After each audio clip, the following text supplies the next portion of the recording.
Hello everyone, welcome to the Quick Bite series of Channel U Benefit. Uh, this is something important which has happened yesterday, and that's the reason why I am back again on a particular issue on which a focus is required. Yesterday, we all know that the governor of our central bank, that is Reserve Bank of India, has increase the repo rate, and this was done in between the period of two credit policies, which is unusual.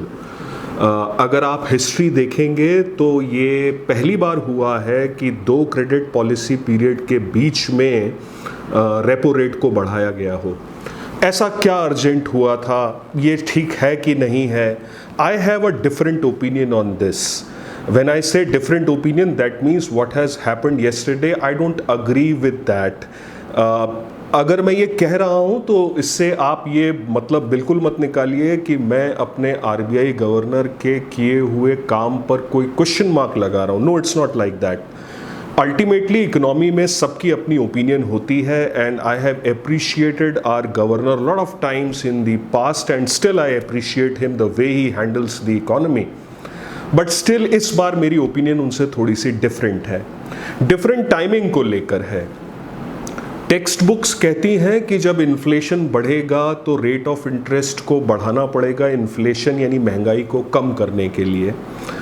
मेरा opinion ये है कि India में पिछले कुछ महीनों से जो इन्फ्लेशन आ रहा है वो इन्फ्लेशन डिमांड पुश नहीं है, वो इन्फ्लेशन सप्लाई पुश है.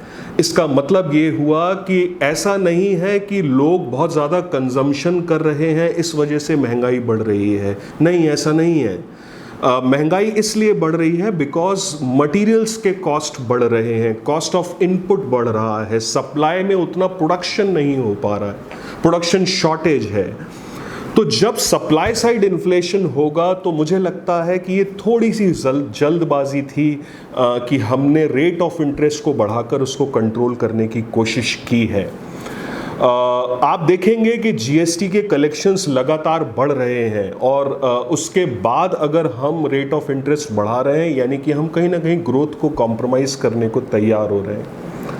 मेरा बहुत बड़ा क्वेश्चन टाइमिंग को लेकर भी है. हमने last credit policy in the month of April देखा, अगली क्रेडिट पॉलिसी हम in the month of June देखेंगे. मुझे समझ नहीं आ रहा कि इस पीरियड में ऐसा क्या डेटा पॉइंट चेंज हुआ है जिसको लेकर अर्जेंटली बीच क्रेडिट पॉलिसी के पीरियड में आके रेपो रेट को और सीआरआर को टच करना पड़ा. अगर आप मेरे इस क्वेश्चन को समझना चाहेंगे तो मैं इसको ऐसे भी समझाऊंगा, the way the financial markets has responded yesterday and today. इसको ही आप एग्जाम्पल देकर समझ सकते हैं. मार्केट ने कल इमीडिएट रिएक्शन देके एक बहुत बड़ा फॉल, 2022 का चौथा बड़ा फॉल दिया, और आज वो मार्केट रिकवर भी हो रहा है. उसके पीछे वजह क्या है? क्या एक दिन में डेटा पॉइंट चेंज हो गया? नहीं. क्या कल डेटा पॉइंट में ऐसे कोई चेंजेस थे? नहीं. तो क्या ज़रूरत थी कि हम इसको ड्यूरिंग मार्केट आवर्स, इस पॉलिसी को during two credit policy period के बीच में लेकर आए? ये बहुत बड़ा क्वेश्चन मार्क इसलिए है क्योंकि कुछ लोग मुझसे कॉन्ट्रडिक्ट करेंगे कि स्टॉक मार्केट का हमें क्या मतलब है. नहीं, ऐसा नहीं है, बिकॉज उसमें एफआईआई का इनफ्लो होता है, आउटफ्लो होता है, dollar gets effected by that, and overall economy उसी पर चलती है. म्यूचुअल फंड्स में, एसआईपीज में मिडिल क्लास का बहुत सारा पैसा लगा हुआ है. सरकार ने ही कहा, पिछले कई सालों से मिडिल क्लास ने बहुत खुलकर एसआईपी में पैसा लगाया है, यंग जनरेशन ने लगाया है, यंग जनरेशन ने स्टॉक मार्केट में भी पैसा लगाया है. उनको इस तरीके की वॉलेटिलिटी की आदत नहीं है और ये उनके हक में भी नहीं है. Anyway, coming to the second part of my series today. अब सवाल ये भी आता है कि फिर मेरे पास इसका कोई सोल्यूशन है क्या? अगर रेट ऑफ इंटरेस्ट ना बढ़ाए जाते, सीआरआर को कम ना किया जाता, तो क्या मेरे पास इसका कोई दूसरा सोल्यूशन है? होना तो चाहिए. अदरवाइज अगर मेरे पास सोल्यूशन नहीं है तो मुझे क्वेश्चन करने का भी हक नहीं है. तो मेरा सोल्यूशन थोड़ा सा डिफरेंट है. कुछ नहीं करना है, जो ऑयल प्रोडक्ट्स हैं उनको जीएसटी में प्लीज जल्द से जल्द लेकर आइए। जैसे ही आपके ऑयल प्रोडक्ट्स, पेट्रोलियम, गैस, ये सारी चीजें जीएसटी में आ जाएंगी, आपकी महंगाई तुरंत कंट्रोल हो जाएगी। नाउ द क्वेश्चन इज कि जो जीएसटी में ऑयल को लेकर आने पर जो सरकार को नुकसान होगा, जो राज्य सरकारों का नुकसान होगा, तो मुझे लगता है कि सोर्सेज ऑफ रेवेन्यू बढ़ाने का तरीका ये नहीं होना चाहिए कि टैक्सेस बढ़ाए जाएं।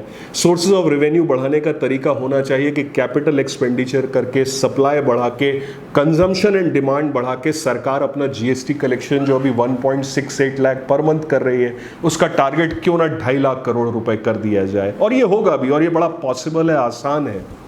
तो मुझे लगता है कि अभी जो इमीडिएट सोल्यूशन हमें करना चाहिए था वो जीएसटी को टच करके ऑयल एंड गैस को जीएसटी के अंदर लेकर आके हम इन्फ्लेशन को कंट्रोल करने की कोशिश कर सकते थे। क्योंकि जब रेट ऑफ इंटरेस्ट कम था तो ऑटोमोबाइल इंडस्ट्री और रियल एस्टेट, जो कि हमारे देश में सबसे बड़े एम्प्लॉयमेंट जनरेटर सेक्टर्स हैं, इनको आपने इंपैक्ट कर दिया है। अब जो रियल एस्टेट में डिमांड और ऑटो में डिमांड थी वो कर्टेल होगी और इसका एक कैस्केडिंग इफेक्ट हो सकता है कि हम देखें। तो माय 2 क्वेश्चंस जो कि मेरी डिफरेंट ओपिनियन को सपोर्ट करते हैं, एक, अभी रेट बढ़ाने की ज़रूरत नहीं थी। 2, अगर बढ़ाना ही था तो 2 क्रेडिट पॉलिसी के बीच में आके बढ़ाने का ऐसा कोई मुझे डेटा पॉइंट नज़र नहीं आया कि इतनी जल्दी क्या थी। Anyway, still I backup my RBI governor mister Shaktikanta Das. He is a wonderful man. मुझे मालूम है कि उन्होंने ऐसा कुछ देखा और समझा होगा जो मैं और आप नहीं जानते हैं या नहीं समझ पा रहे हैं, और फ्यूचर में उनका ये उठाया हुआ कदम भी हम सब लोगों के लिए फ़ायदेमंद ही होगा, जैसे कि सेंट्रल बैंक ने पिछले 2 साल में हमारी इकोनॉमी को संभाला है। That's how you benefit, we benefit. Thank you.